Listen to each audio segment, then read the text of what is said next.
जी friends, आप देख रहे हैं यूट्यूब चैनल वॉइस ऑफ ज्ञानी और मैं सफदर खान ज्ञानी। अच्छा फ्रेंड्स, काफ़ी सवाल आ रहे थे कि फ्रेशर्स जो हैं अपना सीवी कैसे बनाएं, उनको अपने सीवी में क्या लिखना चाहिए। तो आज इस वीडियो में आपको वही बताता हूँ, जो फ्रेशर्स हैं, फ्रेश कैंडिडेट्स हैं यूनिवर्सिटी के, उनको अपना सीवी कैसे बनाना चाहिए जो अट्रैक्टिव हो फर्स्ट इंप्रेशन में, फर्स्ट लुक में, और सेकंड कौन सी मिस्टेक है जिससे आपको बचना चाहिए, जिससे आपका रिजेक्शन होता है, जिससे आप सेलेक्ट नहीं होते। तो आज यही दो पॉइंट में डिस्कस करता हूँ। बड़ी इंपॉर्टेंट है। सीवी जो है बड़ा फर्स्ट इंप्रेशन डालता है किसी भी इंडस्ट्री पे, जिसकी बेस पे आपको कॉल आता है। देखिए, सीवी जो फ्रेश कैंडिडेट्स हैं उनको जो बनाना चाहिए बहुत ज़्यादा लेंथी नहीं बनाना चाहिए, क्योंकि सीवी उनका शॉर्ट वे में हो, बेशक नो डाउट, नो इशू, कोई प्रॉब्लम नहीं है अगर एक पेज का भी उनका सीवी है। तो सीवी के लिए सबसे फ्रंट पे एक साइड पे आपका पिक्चर होना चाहिए, आपका जो फोटो है वो मेंशन होना चाहिए, और उसके साथ नीचे आपका डोमिनेंट, आपका प्रोमिनेंट, आपका नेम लिखा हुआ हो, और नेम के साथ आपका कॉन्टैक्ट, ईमेल और एड्रेस सामने ही होना चाहिए।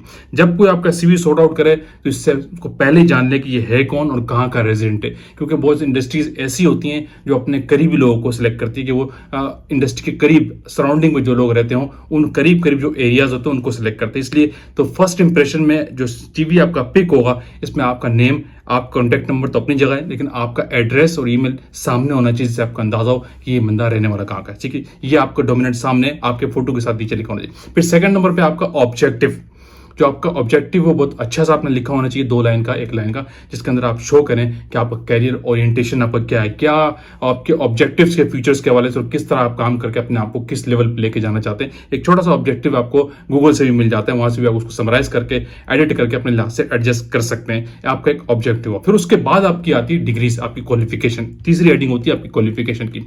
तो क्वालिफिकेशन में हमेशा याद रखें, डिसेंडिंग ऑर्डर लिखा करें, लोग असेंडिंग में लिखते हैं, ये मिस्टेक मैं हमेशा ये कहता हूँ। डिसेंडिंग ऑर्डर में यानी जो फर्स्ट आपकी डिग्री, डेफिनेटली आप बी फॉर्म है, फार्मास्यूटिकल इंडस्ट्रीज की बात कर रहे हैं, एम फॉर्म है या एमएससी केमिस्ट्री है, तो ये मास्टर्स डिग्री। तो मास्टर्स से पहले आपका बीएससी होगा डेफिनेटली, अगर एमएससी है, ठीक है, उससे पहले आपका इंटरमीडिएट होगा, और उससे पहले आपका मैट्रिकुलेशन होगा। ये 3 सर्टिफिकेशन है, 2 डिग्रीज आपके पास। तो ये आप डिसेंडिंग ऑर्डर में लिखेंगे। सबसे पहले आपका एमएससी वो लिखे, अगर आप मास्टर्स हैं, सही, मास्टर्स की डिग्री लिखेंगे, और किस ईयर में है वो साथ में लाजमी लिखा करें, आपने किस साल में पास आउट किया। लोग ये नहीं लिखते, मिस्टेक करते हैं, ठीक है। इससे वो जज करते हैं कि इसके एजुकेशन में कोई गैप तो नहीं है, क्योंकि जिनके एजुकेशन में गैप आता है उनका इंप्रेशन थोड़ा अच्छा नहीं जाता। तो जब भी आपकी लिखना है, लास्ट डिग्री आपने जो वो सबसे पहले लिखनी टॉप पे, उसके बाद आपका जो सेकंड डिग्री है वो लिखेंगे, फिर अगर आपका थर्ड नंबर पे इंटरमीडिएट है तो वो लिखेंगे, फिर लास्ट में आपका 4 पे आपका मैट्रिकुलेशन का डिग्री या ओ लेवल, जो भी आपका ए लेवल है वो आप लिखेंगे, और साथ में उसका ईयर ऑफ द पासिंग लाजमी लिखा करें, किस साल में आपने पास किया वो आपने साथ में लाजमी लिखना है। इससे एक अच्छा इंप्रेशन पड़ता है, ठीक है, क्लियर हो गया। इससे सीवी वाला जो इंटरव्यू जज कर लेता है कि इसने यहाँ इसकी एजुकेशन कर रहा है और इस जगह से ये पढ़ा है इसने, उसका इंस्टीट्यूट का नाम भी साथ में लिखना है, और उसका ईयर लिखना है कब आपने पास आउट किया। ये होगी आपकी थर्ड क्वालिफिकेशन की डिग्री। इसके बाद लोग एक गलती ये करते हैं, मिस्टेक जो फ्रेश कैंडिडेट्स ये करते हैं, उनको अंदाजा है कि इंडस्ट्री में फ्रेशर्स को इतनी आसानी से नहीं लिया जाता है, लेकिन ये उनका कंसेप्ट गलत है। फ्रेश लोग भी हायर होते हैं, बहुत सी इंडस्ट्रीज ऐसी होती है जिनको फ्रेश कैंडिडेट्स आए होते हैं, तो वो बिला वजह का यहाँ वहां से एक्सपीरियंस न होने के बावजूद भी अपनी सीवी में थोड़ा बहुत एक्सपीरियंस डाल देते हैं कि मैंने माइक्रोसॉफ्ट में इंटर्नशिप की हुई है, ये फलाना जगह से मैंने 1 साल की सर्टिफिकेशन ली हुई है, फलाने जगह में 1 साल में मैंने ये लेबोरेटरी का वर्क किया हुआ, इंटर्नशिप की हुई है, तो वो बिला वजह लिख देते हैं, आल्दो कि उनके पास नहीं भी होती। अगर नहीं है तो नहीं लिखे, है तो बेशक लिखे, नो डाउट, लेकिन उसकी वजह क्या है, जिनके पास नहीं होती, अब मैं मिस्टेक बता रहा हूँ जो कैंडिडेट्स करते हैं हायर होने के लिए, बल्कि उल्टा इसकी वजह से वो रिजेक्ट हो जाते हैं कि वो विदाउट एनी सर्टिफिकेशन वो सीवी में लिख देते हैं कि मैंने यहां भी काम किया, ये मेरा सर्टिफिकेशन भी। क्योंकि जब हायरिंग होती है वो सीवी के बेस पे आपको जज कर लेगा, फिर वो उसके बाद आपसे सर्टिफिकेशन मांगते हैं। आपको सर्टिफिकेशन नहीं होगी तो आपका प्रॉब्लम हो जाएगा ड्यूरिंग हायरिंग, और बाद में प्रोसेस में भी आपको, प्रोसेस में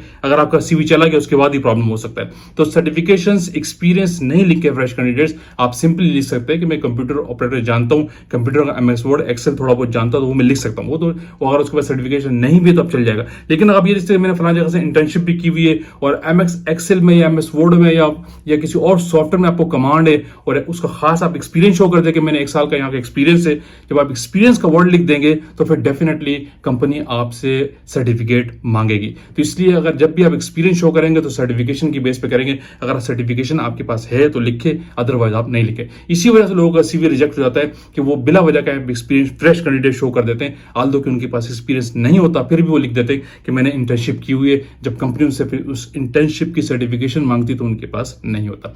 तो ये गलती आपने नहीं करनी, ये मिस्टेक आपने नहीं करनी चाहिए। फिर नंबर 5 पे आपने लिखना अपना बायोडाटा, जिसमें आपका सारा डेट ऑफ बर्थ हो, क्वालिफिकेशंस के बाद लास्ट में आपने लिख देना है। कॉन्टैक्ट नंबर वहां पे भी आप लिख सकते हैं, आप मेल है, सिंगल है, मैरिड है, वहां पे वो लिखेंगे।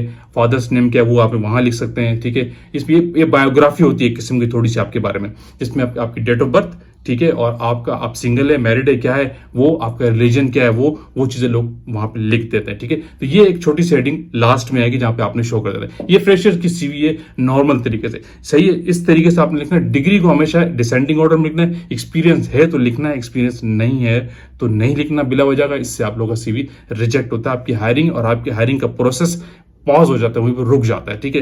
कोई हैकी बैकी नहीं लिखने, हमेशा अपनी सीवी में ट्रांसपेरेंसी रखें। वो लोग बहुत आसानी से हायर हो जाते हैं जिनकी सीवी में ट्रांसपेरेंसी होती है, जो वो जानते हैं, जो उनके पास है वो लिखते हैं। जो हैकी बैकी लिखते हैं फिर उनकी पर्सनैलिटी वहां पे इंटरव्यू की नजर में एक हैकी बैकी होती है, इसलिए ऐसी चीजें आपने नहीं लिखनी, इससे अवॉइड करना है। तो वीडियो का पेंड करते हो कि वीडियो आपने लाइक किया तो शेयर कीजिए, कमेंट्स कीजिए। अगेन कहूंगा जो लोग चैनल पे न्यू है वो लाजिम सब्सक्राइब कीजिए ताकि ऐसी टेक्निकल वीडियोस आप तक पहुंचती रहे। Thank you for watching. Allah Hafiz.